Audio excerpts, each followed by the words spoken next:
what my current business background or whatever career is an entrepreneur. Okay, and that's real general, but it means a person that is a business owner, okay, and a business person. So an entrepreneur is, quite frankly, or business people, I want to talk real broad, entrepreneurs or business people can run an engineering firm themselves, or a rocket propulsion firm or so. They can run an architectural firm themselves, or they can do various things as well. The actual particular type of business that I am in, here is one of our quick one-page flyers, all right, and that'll tell you the name of the company. Okay, you pass that on, brother mine. So if you looked at this thing without me saying anything, what does it say about what business I may be into? The images. Furniture. What kind of office furniture? And what else? Supplies. Office supplies. And what else? Sanitorial. All right, janitorial and sanitation supplies, like cleaning supplies, and technology products. Okay, phones and those kind of things. So this is a quick handout that we give people sometimes. The name of our company is SUPRA, S-U-P-R-A, Office Solutions, Inc. And on the flip side of that is a little bit of information about us. I won't tie you up with it, but it just says that we sell over 40,000 products. We have a mission of service excellence to our customers. We are, as a minority business, certified with different certifications, and that and we got a little piece about what makes us better, we think, than others. And then under each one of these sections, it tells a little bit about who or what we are. So the thing is, let me just give you the direct scenario of how we operate. We are like Staples. You think about Staples? Okay. So what we try to do is liken ourselves in people's minds to Staples, with one big exception, and that is that we don't have retail. So we don't do retail. Retail means, does anyone know what retail means? What would you say retail means? A store? A storefront. Over the counter type, where you walk in the store and you have a storefront. So there are what's called B2B businesses. Do you know what B2B might mean? Anybody? I know. Business to business. Yes. Okay, so we service directly from our office. See, Staples has more than half of their business is servicing businesses and mosques and churches and nonprofits and organizations. That's more than half of their business. Most of their business does not come from walking in their store. Okay, most of their business comes from servicing American Airlines, U.S. Airlines, Microsoft, the 76ers, the Eagles, Chrysler, Ford, Dodge, servicing companies and corporations and individuals. That's where most of their business is. People who order stuff, because any business has got to have office supplies, office furniture, papers, pens, and pencils and paper and etc. So that's the side of it that we're on. Okay, and some of our customers, in fact, are all the universal charter schools and all their schools. We've handled some of this Philadelphia School District with some furniture. SEPTA, Southeastern Transportation Authority, SEPTA, some of their offices. We just did a lot of the furniture in Firm Rocks, the Firm Rock Station, and where they make all the trolleys and the trains back up in there. Guys got to sit in desks, and they got to have bookcases. Discovery Charter. Some of our past customers have been, before we started this company and the other company I was in, Exelon and PECO, PGW, Philadelphia Gas Works, the City of Philadelphia, Independence Blue Cross and Blue Shield, companies like that. So some of the congressional people, you name it, they can be your customer. Okay. Brother Nate, can I ask you a question? You speak about customers and speaking business for those who want to be in business.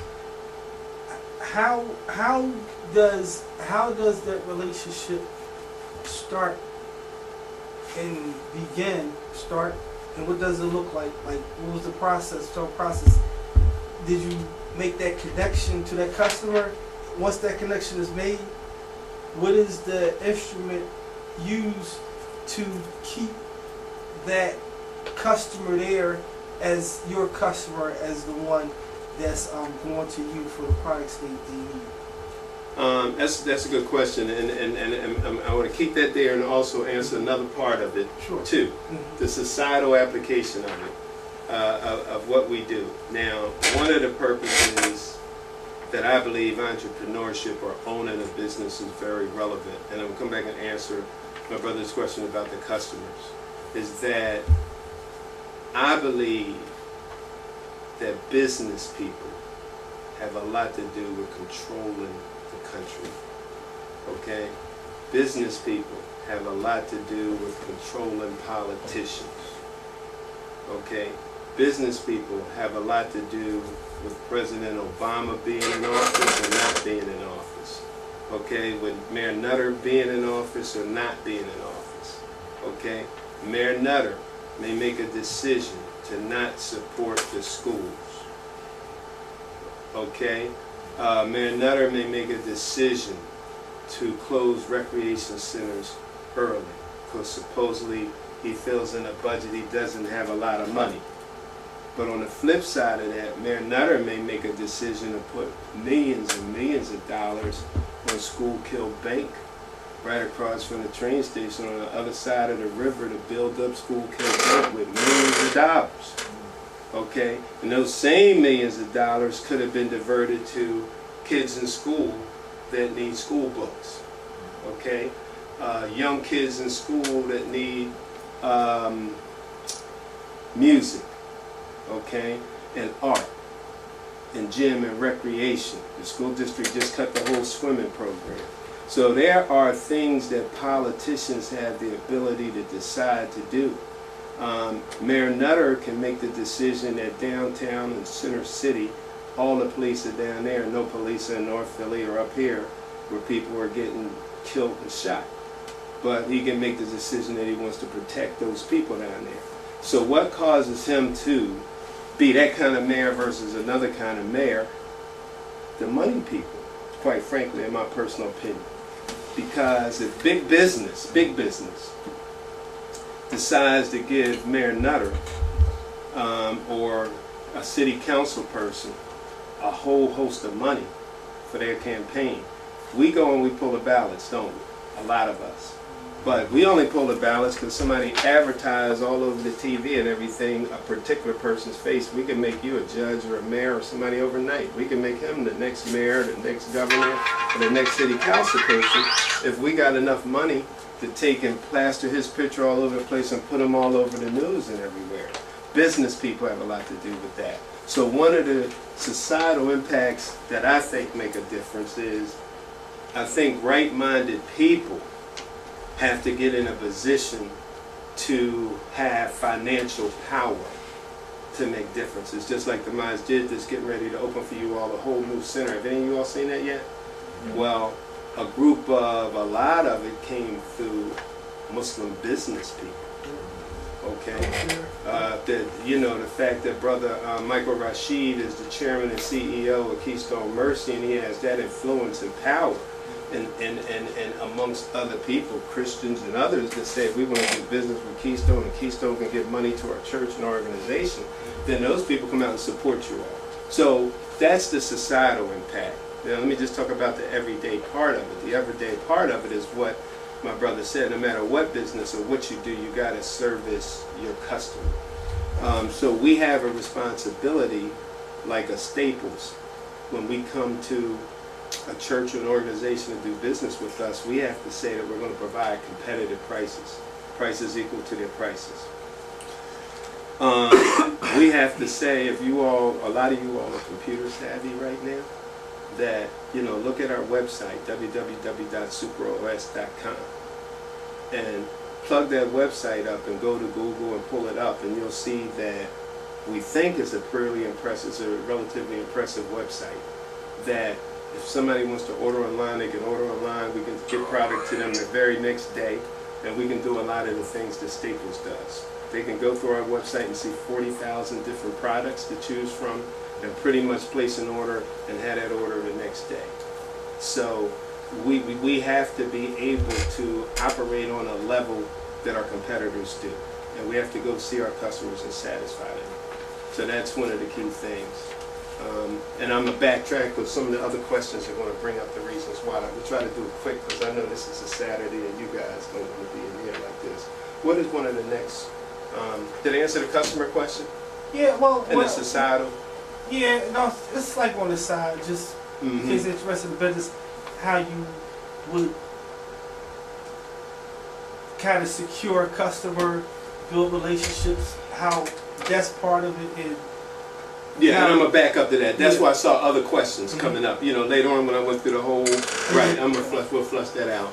You could ignore the details, but this is Right. just the different branches. Right, and this is the point I want to get to. Now, this is fast forward seeing me today talking about where I'm at. But the great thing about this is a branch, is a discipline. So one of the things, architectural's up here. I always either wanted to be an architect or I wanted to be a lawyer. This is all under the discipline of engineering. Yeah, engineering. If we were to put up, my background is technically accounting, okay? And accounting comes under the discipline of business. So if we had business up here, unfortunately I didn't get a chance to bring it in, if we were a business major, as a business major, I tell a lot of young people, if I want to do business, they want to do business. Under business, you have accounting. Accounting is like the architectural aspect of business in a way. Then you have marketing, where marketing is under business, it's business psychology. Marketing is what makes you decide that you go to McDonald's, and what make you decide to go to Burger King, and what makes him decide that he likes Wendy, and all of them make hamburgers, okay? And McDonald's, it's what makes a person decide to use Tide or Oxidol or something else, okay? That's all marketing. And marketing sometimes is what makes someone decide that they're going to do Nikes, or they're going to do Reebok, or another sneaker. That's marketing, okay? Because marketing is just psychology of getting in people's heads and saying, hey, Reebok's are in right now, okay? Converse are in, okay? Or Nike's in. And that's all marketing. They're the same basic sneaker when you really get down to it in most cases. But what makes a person pick one and in fact pay more money for one? What makes a person pick Abercrombie and Finch and Polo? And you can have this exact same shirt without this thing on it, okay? And that same shirt, you might pay $100 just because this is on it. Okay, but it's the same material and everything. But that's marketing. Marketing is the whole psychology of business. It's getting in people's heads. It's making them, that's marketing. So marketing comes under business, okay? Accounting comes under business, and accounting is somebody having a company and they have a whole bunch of books of what they did. And I say accounting is a really smart one because you really have a real skill.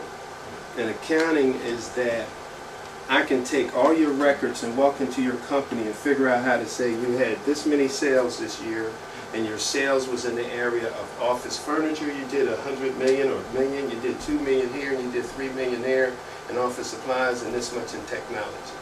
Now, interesting enough, I was at a company, a black African-American company that I owned 9% of before I just left and formed this company 3 years ago, and we helped grow that company from a $5 million a year company to a $40 million a year company. So I left a $40 million a year company 3 years ago that I owned part of, okay?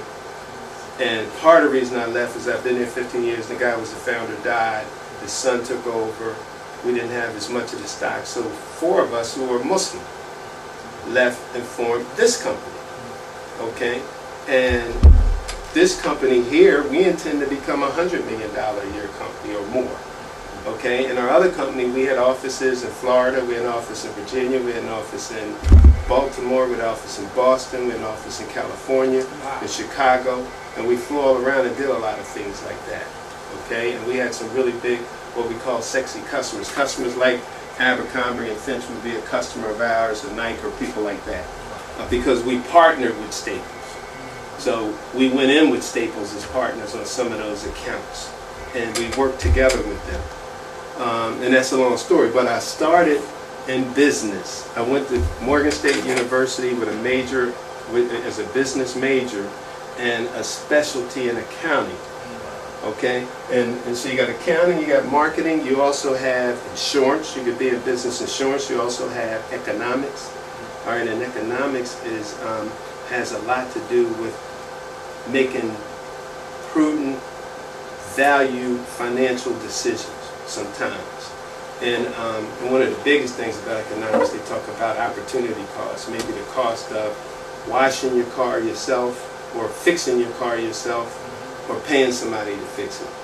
Okay, and if you're an engineer and you can make $100 an hour, or even $50 an hour, you know, even $100 an hour as an engineer, it might not make sense for you to think you're going to save $25 to wash your car. Because it's better to make your $100 and pay somebody, pay $25 to get your car washed for that hour. So those are kind of economic concepts that you learn. And then the other aspect of business is technology. So in business and technology is computers and systems and all that. That can come under going to a business school. The other part of business is finance. Finance is a major one for you all to think about, okay? Because finance, in the lowest level, simplest form, is working in a bank and dealing with banking. Finance on the highest level is putting together a big darn deal. So you got to figure, if you are a finance major and you go to work on Wall Street and you're working for a big firm, and let's say that company, like Donald Trump or some darn body, that company, somebody decides they want to build a skyscraper building, okay, which is going to be Abercrombie and Finch's new building, okay, and Abercrombie and Finch decides that they want to expand into China, okay, and in order to do that, they need to raise, they're going to make 10 billion, but they got to raise $1 billion to get to 10 billion, okay, so now you're the one that's working in an investment bank, okay, you or Sanaa is working in an investment bank, and in an investment bank, you got Yassine, this brother here that went to school with you, and you got Bilal. You got Bilal that went to school with you, and you were working in an investment bank, and you know that he knows 2 or 3 people that can raise money. And somebody comes to you and I say, I'm Abercrombie and Finch and I want to build a new skyscraper, and I also need money for marketing and advertising and promotion. I got to raise $1 billion, but that $1 billion is going to help me make 10 billion, because it's going to give me all of Asia for these shirts to move into, all right, or Africa. So as a consequence of that, he gets on the phone and he calls 2 or 3 of his friends, and he puts together, or you put together, a plan to raise $1 billion. Now, all you might get is 1% of that. All right? You might only make 1% of the $1 billion that you raise. So, only way I can figure it out is to say, what's 1% of $1 billion? 10 million. 10 million? I think it's more than that.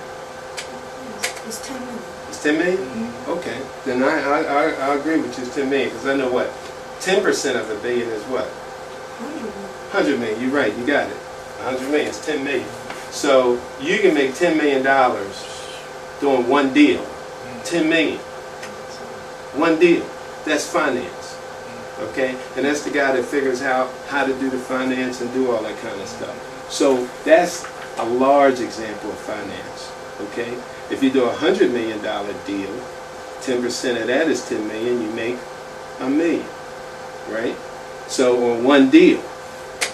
So that's finance. That's all the stuff that can happen. That's a general idea of business. So I started off as an accounting major in the business school. And as an accounting major, I had all A's in college. And as a result of that, I got selected by one of the top accounting firms in the world, Price Waterhouse. Right. So at the time, Price Waterhouse is like 8 big accounting firms in the world. And Price Waterhouse is one of the big accounting companies, and their clients are Merrill Lynch, Microsoft, Abercrombie and Fitch, whoever you name it. There's 8 big ones, and they trade all the biggest companies that you could ever think of. Ford, Chrysler, Mercedes, BMW, whoever, that's their client. So I worked at a company where we had those kind of clients as an accountant, okay, for a couple of years. And if you work there, you're at the top of the profession. All right, and as a result of that, my discipline to understand how to run a business today started off with the answer to my brother's question with this kind of concept. So business school is a good place to go. All right, because from business school, you got, like, engineering school is a good place to go, business school is a good place to go, because in the business school, you got all these possibilities and more. So without belabeling what was probably one of the other ones, and you develop customer relationships over the years, okay? And we can run through, what would be the next slide? Branches of the discipline. I talked about the branches. Yeah. Okay. Just wanted some detail on it. And you got some of the branches. I talked about the branches of accounting, which was marketing and all of that. And some of the titles is CPA. So one of the titles of an accountant, like a lawyer, the top accountant of the top title of an accountant, if you are technically an accountant, is a CPA. And as a CPA, it's equivalent to being a lawyer. It's a matter of taking an exam and being quote unquote a CPA. I am not a CPA, although when I set for the exam, I passed 3 parts of it. I was supposed to go back, but I became a business owner. All right, and I never went back to stay strictly in accounting. Okay, I expanded out of accounting, even though I created an accounting firm also. So that's another thing. I was managing partner of an accounting firm, CPAs, MBAs, and etc.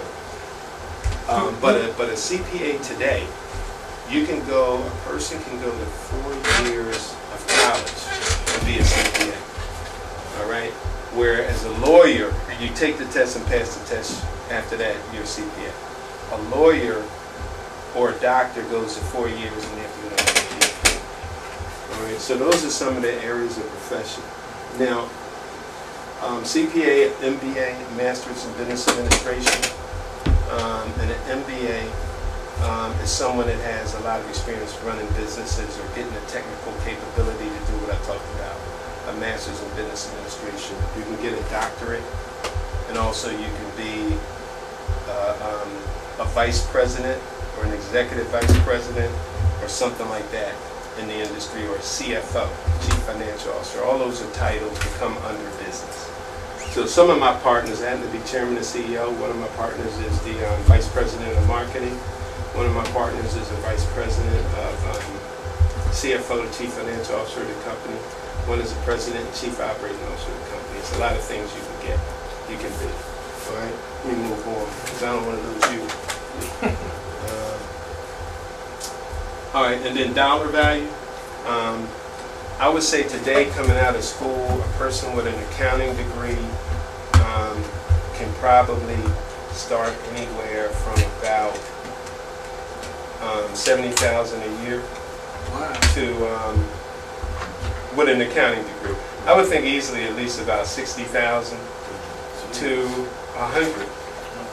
Okay, depending on whether they go Big 8, to a Big 8 accounting firm or something like that. It's like going to a big law school firm. A finance major can start at 60 grand or something, or they can go up to hundreds of thousands of dollars. And if a person in sales, one of the big things too is sales. A salesperson, the guy that founded our company, the chairman guy, he always said he wanted to do sales because under that is sales. Sales can make, a salesperson can start at $35,000 in commission, but earn through commission $100-some thousand. Okay, if they're a productive salesperson, and they can start 40, 50,000. So sales is an area where people can make hundreds of thousands of dollars. You know, and some people can make $1 million salary and more in sales. Because sales is the same thing as that finance stuff I talked about.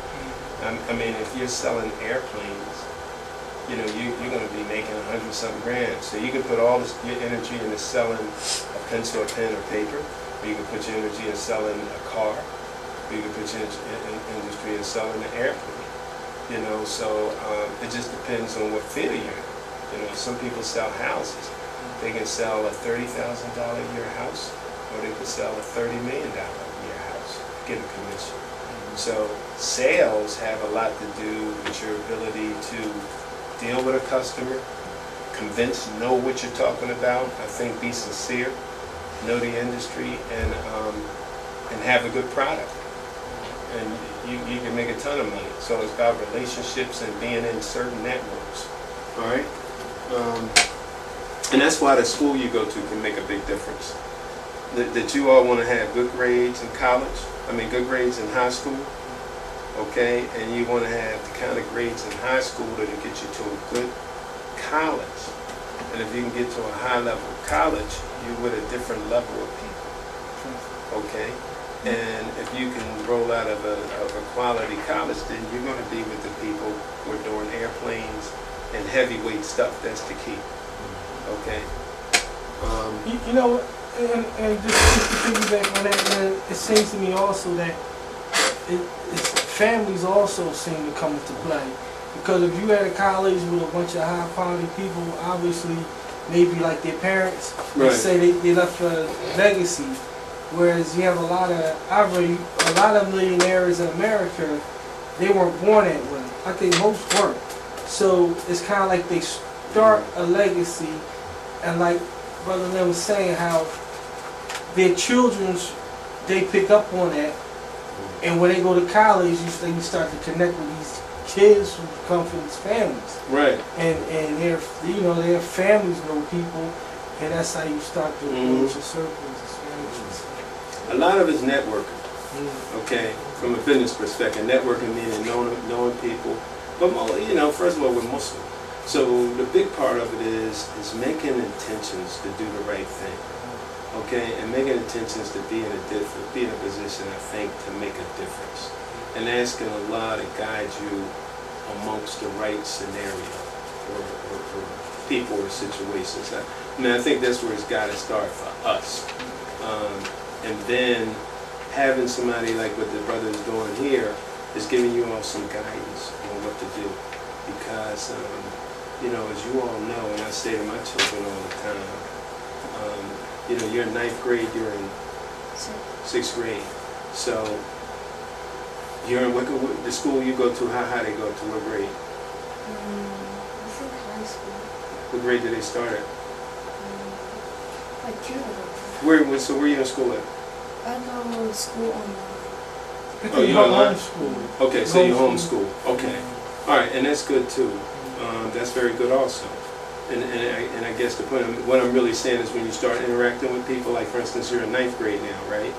And when did you graduate? Did you graduate 8th grade or you just started 9th grade?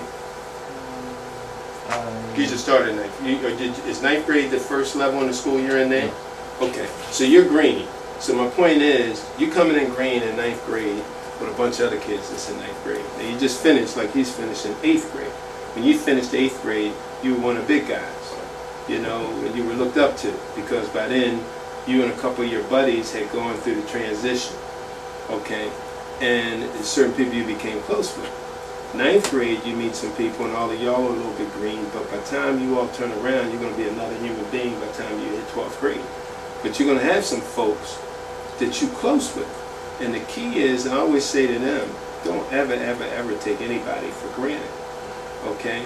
Because the quiet, low-key person may wind up being a President Obama.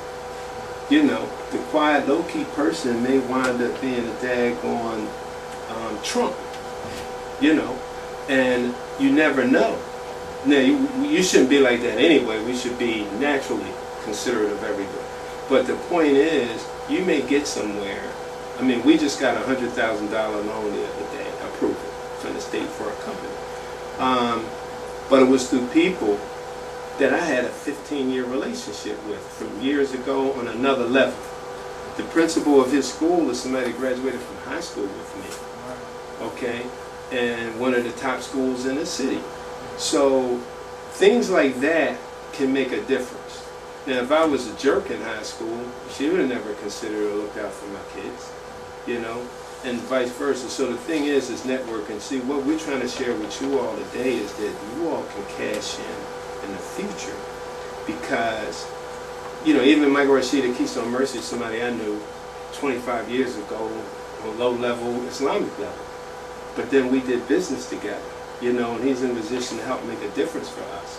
So you all want to, what you're doing here is important, because you want to just remember to keep relationships going, because they can make a difference for you, or one of your brothers, or one of your sisters, or somebody. You know, so that's the other side. So look, we got to get through it quick so I can let y'all go. Apologies of being disciplined, list attributes. So I'm sorry we didn't list them, but I think I just talked about it. About the different schools and stuff like that. Care, consideration, not being arrogant, and being open-minded, you know. One of the main questions is, when you say back in their age, was you doing entrepreneurial type of things, or was it, how did this come to you? How did you take to being a business owner and being involved in finance and that type of field? That's a good question. I think he always had a streak of trying to do business or doing business things. So when I was their age, I was involved in, you know, I started off just carrying orders at the grocery store. I shined shoes when I was younger, 10, 11. I started off running, just going to get popcorn for a guy that owned a store. And then he trusted me with the money we were running for to get popcorn. I started mopping the floors and cleaning up. And then eventually in the restaurant, I was preparing stuff in the back. And then eventually I was working on the cash register. You know, I worked at a car wash. So I did a lot of things early on from a business perspective. But I also was interested in accounting. So in the perspective of, I either wanted to be a lawyer, an architect, or accountant, because I had drafting in high school and I liked drafting. But I also wanted to be a psychologist. I wanted to be a psychologist. I wanted to help people. Okay, so that was the other side of it. So, but in sociologist, but my position was to help people. If I could get in a position to have money, then I could be in a better position to influence change. So that was the other part of it for me. Okay. Y'all have any questions?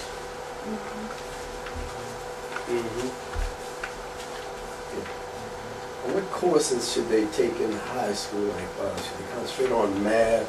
And what about public speaking? Because I see sometimes they seem to shy away from speaking. I always encourage people, you know, every chance you get to. Yeah, public speaking I think is important. Public speaking is very important. Being able to look at somebody and talk to people, being able to express yourself is very, very important. Being able to think on your feet. The courses in school, I think a person, first of all, today, for any major at all, engineering is a strong one. I say today, if a person wanted to be a doctor, because see, a lot of people do the business and accounting, and then you want to go, if they want to go to graduate school, of course, people can do graduate school business and accounting. So most people understand the first 4 years of college, you can do almost anything. The first 4 years of college, unless somebody's really clear on what they want to do, because then they can go back to school for 2 years and specialize in something. So a person who wants to be an accountant or a business major or a strong level business major, may just go 4 years of English, may go 4 years or something else, and then do that, do an MBA. And see, if you want to be, an MBA, a top-level MBA, wants to get to, or business major, they want to go to Wall Street or do something major. You want to go to University of Penn, Wharton School. You want to go to, you may want to go to, and sit up, man. You may want to go to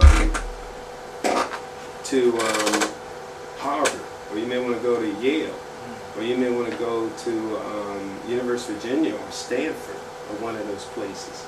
So you can do almost any undergrad to some degree, but the #1 undergrad, if somebody want to do medicine and all that, to answer your question, these days, even law, a lot of kids used to think you take pre-law or political science. But what I've seen is engineering. If a person can go to 4 years of school as an engineer, they can darn near go anywhere after that. Okay, in almost any discipline they want to. Okay, they'll hire you in law quicker, they'll hire in medicine quicker, they'll hire in all those things quicker as an undergrad engineer today. Okay, and so that answers your question. Math is always critical. Okay, having a lot of math is always critical. Having a lot of math is always good. However, some people aren't math people.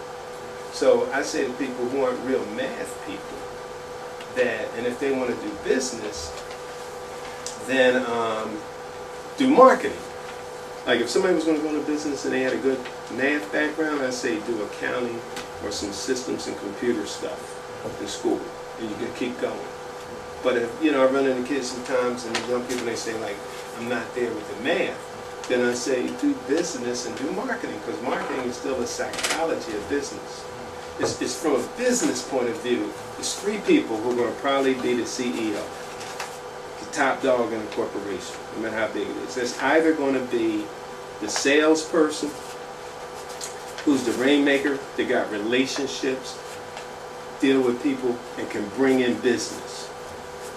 They're going to either wind up ascending all the way to the top salesperson, because they're making the money called a rainmaker, or the accountant or financial person that understand the numbers. Okay, we're not going to get in trouble by making bad financial decisions, because you can't do nothing in business without going to your financial guy and saying, does this work, how does it work? So that's the guy that can, if he's got personality on top of being what they call it sometimes a bean counter, but they got personality too, they can be the CEO. Alright? And so math is critical, knowing the numbers. And the other one is usually the lawyer, the legal person, because they understand the contract and the contractual aspect of things. So if you understand the law and you understand how to keep yourself out of, how to negotiate agreements and stay out of trouble, those are the 3 kind of mental disciplines. So I would say math is good, but if a person's not good at math, lay on the marketing and the sales, okay, and relationships. And you can make everybody do everything else for you, okay, and being a good manager, all right.